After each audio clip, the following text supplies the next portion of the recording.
Commander for Infantry Division Philippine Army, Major General Pablo Lorenzo, Armed Forces of the Philippines. Dependents of our foreign comrades, senior officers, enlisted personnel, ladies and gentlemen, we will now give honor to our foreign comrades who have served our country with bravery, dedication, and self-sacrifice. On 1500 April 2020, our beloved heroes, as members of the operating troops of Delta Company, 31st Infantry Battalion, led by their Executive Officer, First Lieutenant Miguel, while conducting combat operation, encountered more or less 40 Abu Sayyaf group terrorists, believed to be led by the Abu Sayyaf group leaders, Ragulan Sahiran and Habib Hadjan Sawadjan, at vicinity Barangay Dangat, Pakiko, Sulu. That resulted to 11 soldiers killed in action, and 5 of them, Staff Sergeant Jason P.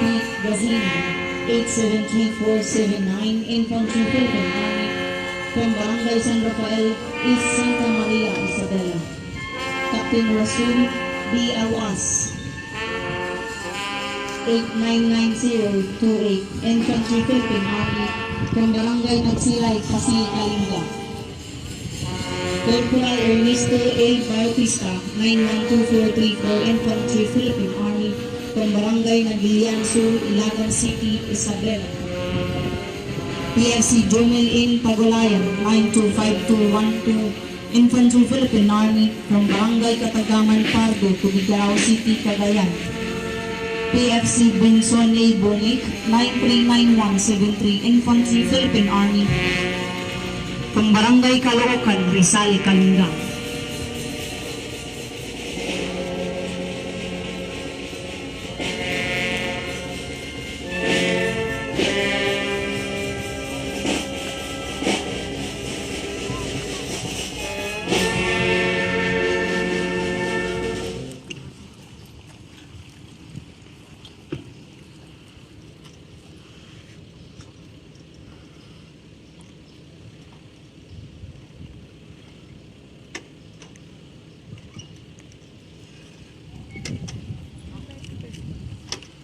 Dito.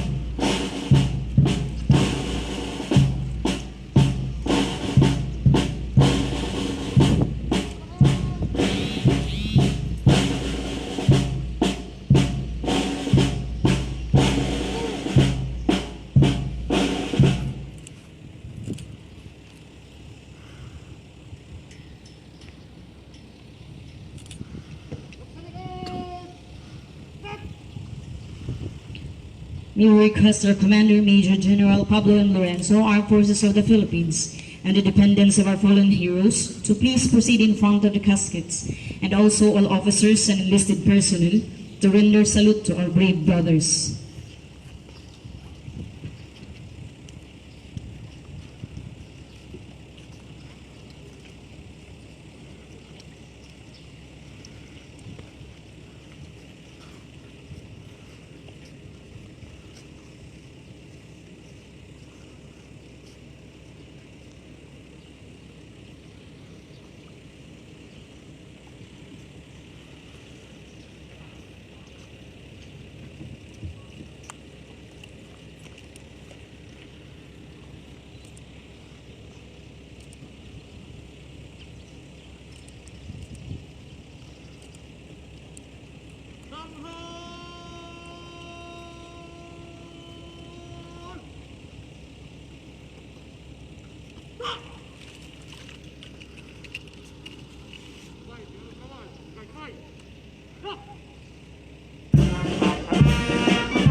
Now we request our division chaplain, Captain Antonio Hernandez, Chaplain Service, Philippine Army, for the blessing of the remains of our fallen heroes.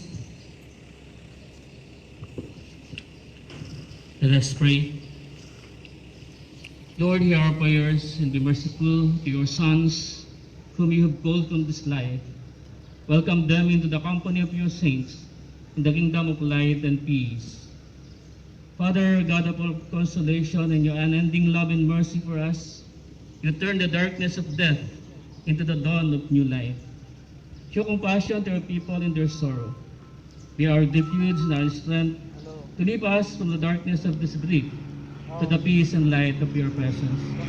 Your Son, our Lord Jesus Christ, by dying for us, conquered death, and by rising again restored life. May we then go forward eagerly to meet him, and after our life on earth, be reunited with our brothers, where every tear will be wiped away. We ask this through Christ our Lord.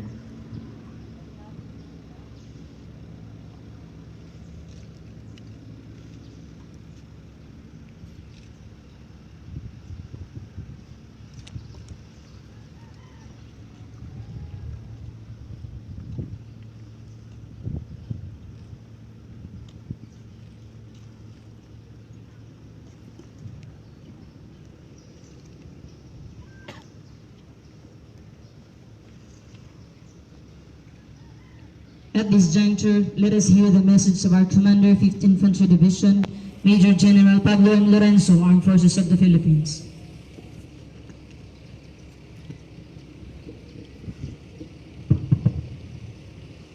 Kablawak man ako di immediate family di Sundalo tayo nga timusay Jason. Ada dito ako ni Sergeant Jake Gasingan, kabsat ni Sergeant Staff Sergeant Jason Gasingan, yung taga Santa Maria Isabela. Talong anak na ako kaya kaya Santa Maria, kaya ti asawa na ni Mrs. Cecil Gasingan, kaya kaya abroad, karami. Gato kaya nga kasasad tayo dito enhanced community quarantine in connection with our anti-COVID-19 efforts. Dami dito ako ni Mrs. Christine Joy Bautista, tingin mo ng asawa ni Corporal Ernesto Bautista at ako City. Dami dito ako ni tinaganak kayong para ni Mr. and Mrs. Bautista, kaya kabsat na. Kenti may isang kabsat na actually, kaya may isang soldado na 45th IV.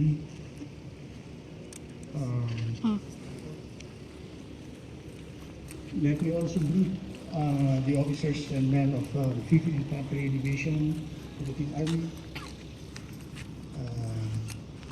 Kakabsat tayo the Philippine Air Force, headed by Lieutenant Colonel Augusto Padua and his team from TOG2. Raman na kayo na ako dito crew C295 from no less than the 250 Presidential Airlift Wing. Plano ako ni Presidente tayo dito, yung aeroplano nga nausap dito itata. So, dami ito makapsat tayo from the media, our partners from the Philippine National Police, ladies and gentlemen, naimbag na bigat tayo amin na po. I really want the message of Captain Antonio Hernandez a while ago, our division chaplain, and if I may summarize it, from God we came, to God we shall return. That adato'y samo tayo tataapo. Dato'y mga kakabsat tayo ni Staff Sergeant Jason Gasingan, Corporal Ernesto Bautista, ni PFC Jomel Pagulayan, Corporal Rasul Awas, kani PFC Benson Bugik, At apay dua naiyawid dito yung area ti 5th Division, yan na ilagasdat di jay Baguio City ti Tatay, the Corporal John Arnin Helga and Corporal John Michael Manuto. And so, as the entire nation is grappling with this COVID-19 pandemic, our troopers are in front of us. Our troopers are in the forefront as the government's arm to prevent the spread of the dreaded disease. On the one hand, while on the other, they are battling the terrorist Abu Sayyaf group in the southern part of the country. Prior to the incident, meaning the encounter last 17 April in Barangay Danag, Patikul, Sulu, there were two major encounters during the previous days where our soldiers inflicted heavy casualties on the Abu Sayyaf group, both killed and wounded in both armed engagements, and in the process also they recovered firearms which were seized by operating units. One of those units is the 21st IB that later conducted pursuit operations to the remaining Abu Sayyaf terrorists in that area. And so today, we are welcoming them back to our province, to our region, with open arms. They were former Star Troopers from the 21st Infantry Battalion. So, the 5th Infantry Star Division Philippine Army raised the national flag today at half-mast to honor the courage and heroism of the 11 brave soldiers of the 21st Infantry Battalion who were killed during the encounter against Abu Sayyaf group in Patikul, Sulu last April 17.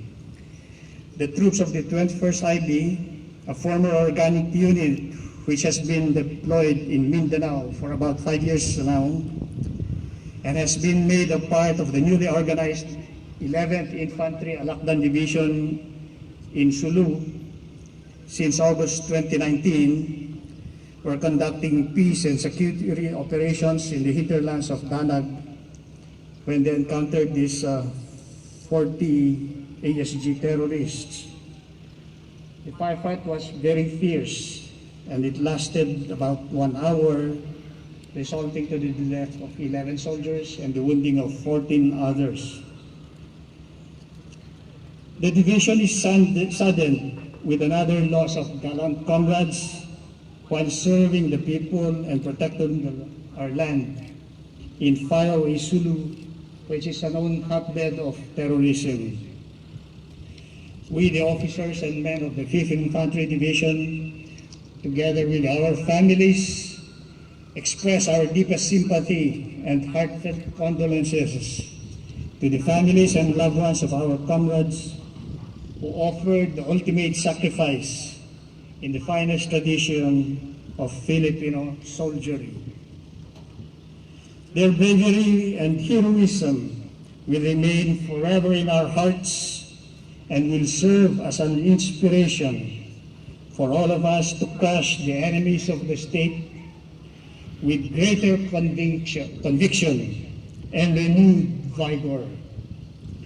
Rest assured also that we will extend the necessary assistance to the bereaved families of the former Star Troopers in front of us in their great hour of need. Ket kasta na po, may isa kami kata kayo nga naganak, asawa, kabisat, pinagladladingit. We are very proud to have served with our brothers here as they exemplified the highest traditions of valor, integrity, and courage in defending our way of life and protecting our country. So,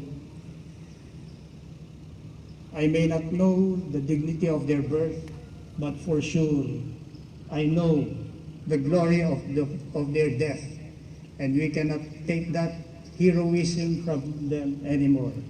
To them, they are forever etched in our memory as well as in the annals of our history as great defenders and noble public servants whom we can all be proud of. Thank you very much. Again, condolences and our deep sympathies. Thank you, sir. That concludes the arrival honor ceremony for our fallen comrades.